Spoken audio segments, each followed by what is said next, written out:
Off here for a second. All right. As I was saying, my name is Maurice Watkins, and today we're going to talk a little bit about Daniel 5. You can either flip over to that, or if you look on the screen, I'm going to have most of the verses up there. We're going to talk a little bit about the context of this. Let's see if I can get this thing right here. Awesome. The situation. So we've been going through the book of Daniel in the last 4 chapters. We've been dealing with the ruler of Babylon, Nebuchadnezzar, a really famous guy.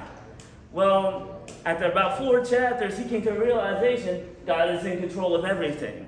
Now it's a big epiphany for him, as is an epiphany for all of us.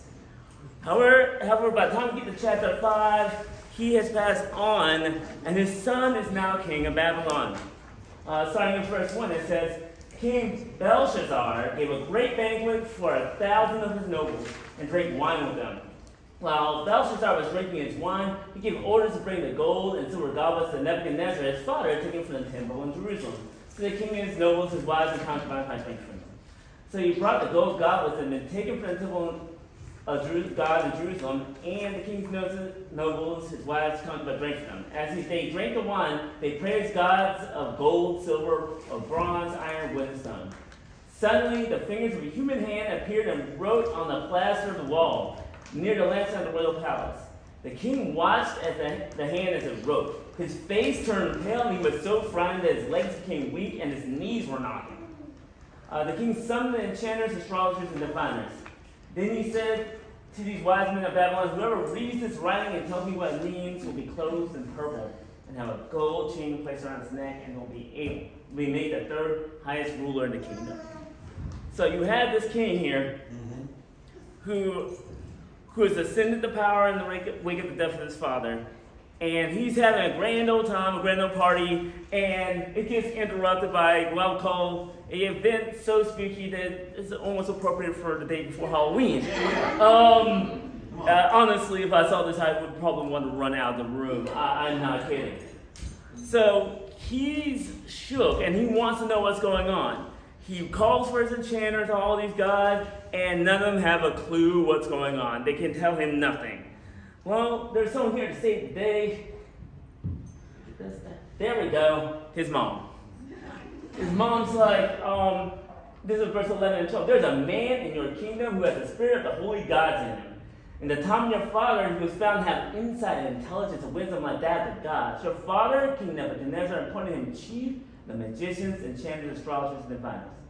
He did this because Daniel, whom the king called Belshazzar, was found to have a keen mind, knowledge, and understanding, and also the ability to interpret dreams, explain riddles, and difficult problems. Call for Daniel, and he'll tell you what this writing means.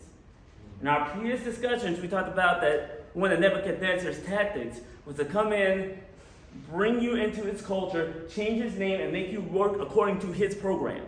He was the most powerful man in the world and the most powerful nation in the world. And he did this to Daniel, renamed him, so like, we're changing your culture. Later on in Daniel's life, he's no longer a teen, but as you go through this chapter, if you read it back over later, nobody calls him by his Babylonian name. All of them call him Daniel. That attempt to change his identity, he has wiped away over the course of his life. To the point that even the queen concedes to it.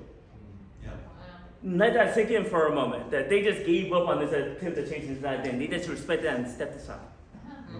That's powerful, right? Yeah. But how do you do this? How do you accomplish this goal? He started in Daniel 1, but he had this mentality. Keep your gifts. This is my first of 2 points. And using Daniel's word, because he gets called in to help the king. And his response is, did Daniel answer the king? You may keep your gifts for yourself and give your rewards to someone else. And that's him sort of sitting there for a second. That's his response to the king. You may keep your gifts for yourself and give your rewards to someone else. Nevertheless, I will read the writing for the king and tell him what it means. So he's respectfully saying, I will do what you ask, but I don't really want your gifts. And the challenge for us today is when the world comes to us bearing gifts, can we say to the world, keep your gifts? Come on. I have some scriptures to sort of help us understand what this mentality that Daniel had. In 1 John 2, it says, do not love the world or anything in the world. If anyone loves the world, the love of the Father is not in them. For everything in the world, the lust of the flesh, the lust of the eyes, the pride of life, comes not from the Father, but from the world. The world and its desires pass away. Whoever does the will of God lives forever. Jesus said in the Sermon on the Mount, blessed are the pure in heart, for they will see God. These passages are actually talking about the same thing, because the desires for the thing of this world and the desire for God are what you call mutually exclusive. They can't quite live in the same place. If you had pure honey, but you threw oil in it, it wouldn't be pure honey anymore. When we're talking about purity of heart, we're talking about there's one ingredient in there, and that ingredient is God. Are you hearing me here? Yeah. And the reason I brought the second scripture is sort of saying the same thing, but there's a promise attached. It said, blessed are the pure in heart, for they will see God. That's actually two promises, really. The first promise is being blessed, and that's not a weak word. A weak word in Greek. It's a powerful word saying that you have divine contentment. You are fine. You're good. Like from their perspective, the way the Greeks would say, like the perspective of the Olympians themselves and Zeus, whatever, blah blah blah. They was at that type of contentment. You don't need anything. And the second half of that promise of, for they will see God, being able to see God clearly. And you really think about it, if we have all these other things in the way, the lust of the eyes, the pride of life, it can obscure our view of God. Yeah. Amen. All right, you get what I'm saying here? So you might be thinking, well, what do I practically do with that? I've got an answer for you, but you might not like it. I want to challenge you to think about the media you're consuming on a daily basis. Come on, brother. Whether it be TV, video games. Yes, I'm calling out video games too. Yes, I play them. I'm calling out too. Where you need to make short or long-term changes in those. How do you assess that? Consider a media fast. Like sometimes we talk about fasting from food or fasting from water. You can also fast from TV or Netflix or Hulu or Disney Plus. You know, there's a gazillion of them. Yes. Or even you can fast from video games. I know that sounds crazy, but you can.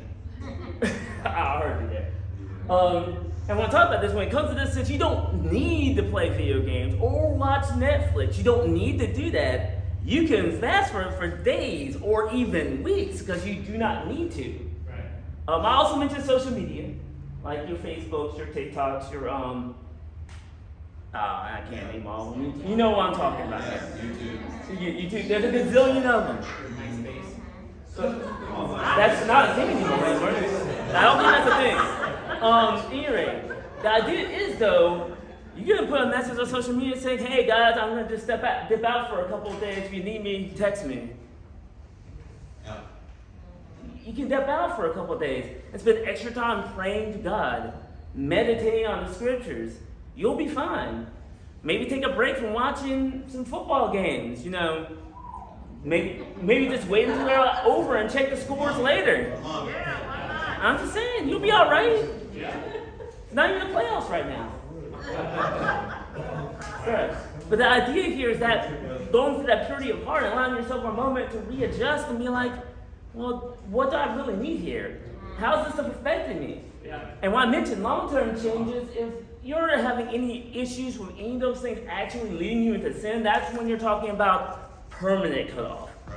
Because sometimes if something actually leads you into sin, you need to chop it off like a diseased limb. There's sometimes where that needs to happen. Yeah, come on, Reese. All right, so I'm not going to keep you guys super long here, so I only have one other point. Get this thing? You got it? Nope, wanting. All right, so we have to get to the actual part that's famous here, because this is a famous passage. Daniel, actually 25. This is the inscription that was written. Many tekel parson. Here is what the words mean. Many. God has numbered the days of your reign and brought it to an end. Tekel, you have been weighed on the scales and found wanting. Perez, your kingdom is divided and given to the Medes and Persians. Then at Belshazzar's command, Daniel was clothed in purple, a gold chain was placed on his neck, and he was proclaimed the third highest ruler of the kingdom. That very night, Belshazzar, king of the Babylonians, was slain, and Darius the Mede took over the kingdom at the age of 62. That escalated quickly. So what does this mean? Like, we got this writing on the wall, and we're like, what is this? We're going to talk about this. First of all, many. We believe this is a reference to the term, laser pointer, mina, currency. And also, like money, like, okay, we're talking dollars. But also, it's repeated. So that means, like, all of our days are numbered. How long you're going to be in a job, how long you're going to be on this earth, how many minutes this sermon's going to go. All that's numbered already. God knows it. But when God says something twice, he's being pretty firm about it. As in, like, this is not shifting. Just like a little Jesus talking, he'll say, truly, truly, or very truly, and he'll re-emphasize it. So sometimes when God says something twice, he's trying to say, hey, this is very important, pay attention, I'm repeating, because I know how humans are, and I need to repeat this so you can understand how serious this is. Tekel. It's a reference to the term shekel. It's like a weight, like a kilogram or a pound. Specifically, we think it's about 9 grams-ish, whatever that means. Yeah. And then divided, we have to parse it probably like a half mina or a half shekel, and that's what we think it means. We're going to dig in a little bit deeper here, and at least know what we're talking about. Yeah. First, we have wanting itself. He says, men should find being found wanting. I want to make sure we know what that means. It's missing a required element, like a certain required or necessary quality, something essential, not optional, mandatory. And it also mentions being weighed. See, I'm focusing in on Tekel because we want to think about why is this happening. So all our days are numbered, so that's not why this is happening to him. When he started reigning, the number was already set as far as how long he was going to reign. So that's not really why this is happening. Also, with his kingdom being divided, that's a consequence. That's not why this is happening. So why is things happening this way? That probably comes down to Tekel. That he's been found wanting. He is missing something that is required, and that's why this is happening. And we want to find out what that is so that we do not share his fate and consequences if possible. Right? So why is this weighing important? So if you go through the Old Testament, there's a lot of reference to something called the sanctuary shekel. It's like official weight. We're used to having electronics where if you weigh something, you know exactly what it weighs. But back in the day, they didn't have that. So how do you make sure we know exactly what we're talking about? You have an official weight, as in you can check against this weight with every other weight to make sure you know exactly how much things weighed. So when you had your first child, as an Israelite, since God killed the firstborn of Egypt, he owns all the firstborn children. They belong to him.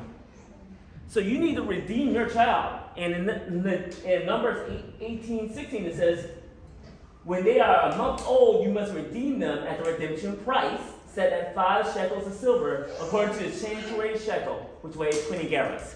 I have no idea what gerah is. But the point being here, in order to redeem your child, which is pretty important, you had to have 5 shekels, and they're going to check it with an official weight. So if you want to keep your child, you want to get that weight right. You don't want to come up short. So Belshazzar is coming up short in a key measure, a key area. So I'm going to move this forward here. We're going to talk about why this is. And I'm going to read an extra part here from the passage here, and I'm going to circle back. Bear with me here. Come on, Maurice. Because before verse 24 he says, therefore he sent the hand that wrote the inscription. Oh, excuse me. This is verse 23. He says, but you did not honor the God who holds in his hand your life and all your ways. Therefore he sent the hand that wrote the inscription.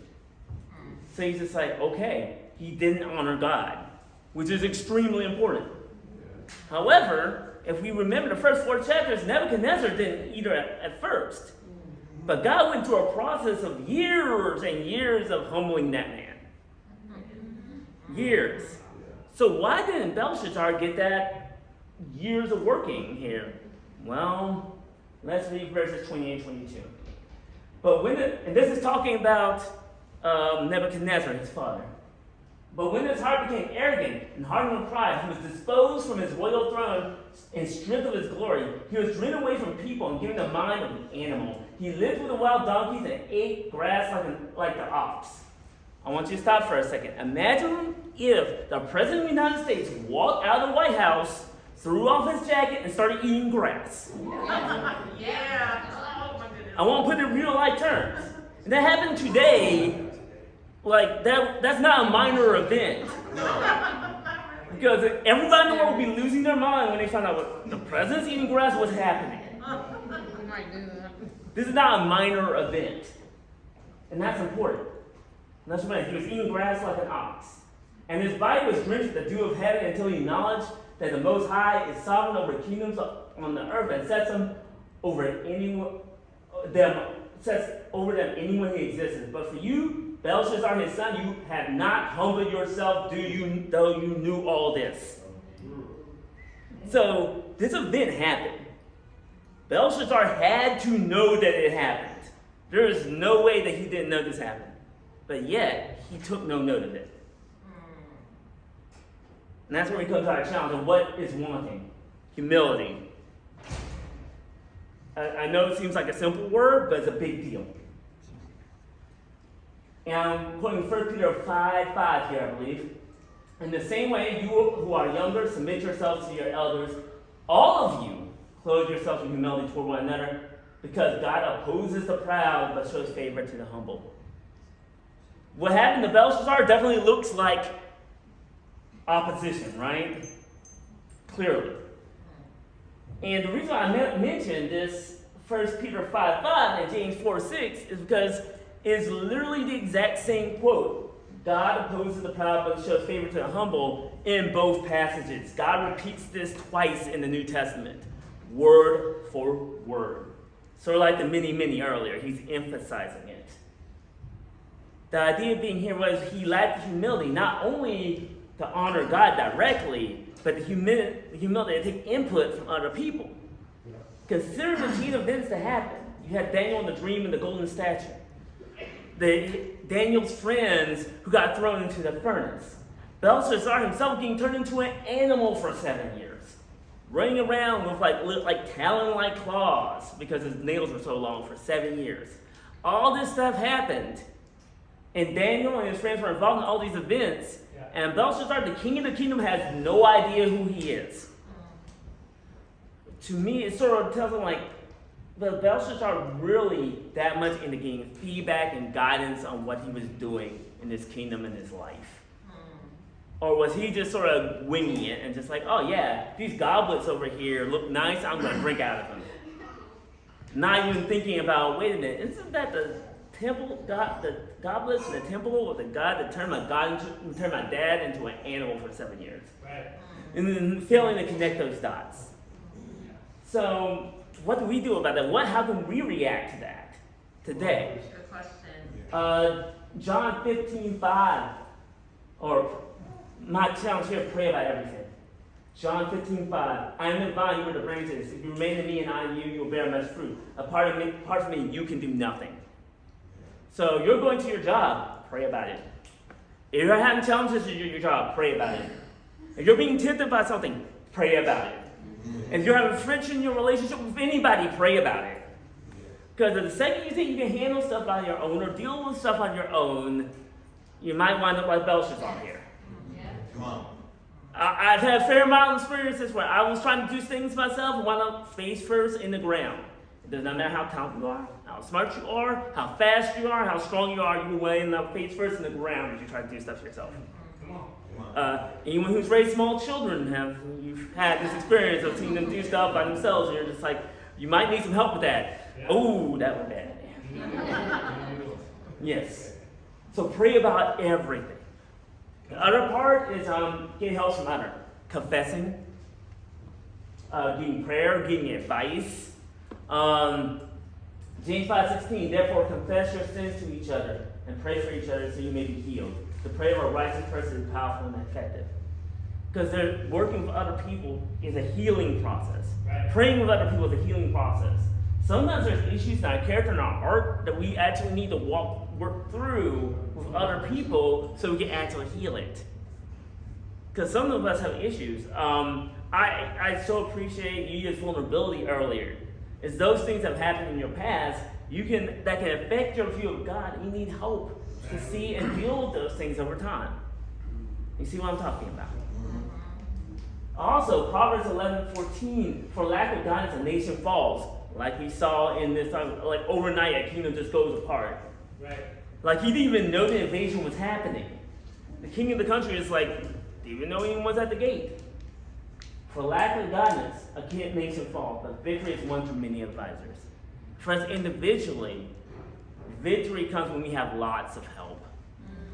So that means if you having discipling, that's when you sit down with someone and get spiritual help and advice. If you have specific issues, advice. Financial issues, advice. Any type of issue, get help. Right. If you have medical issues, advice from a doctor might be a good idea.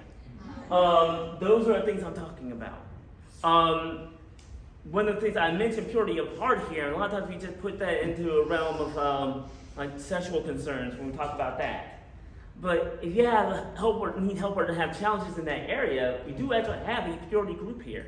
With the idea of just saying, hey, let's get together and help each other and get guidance and support.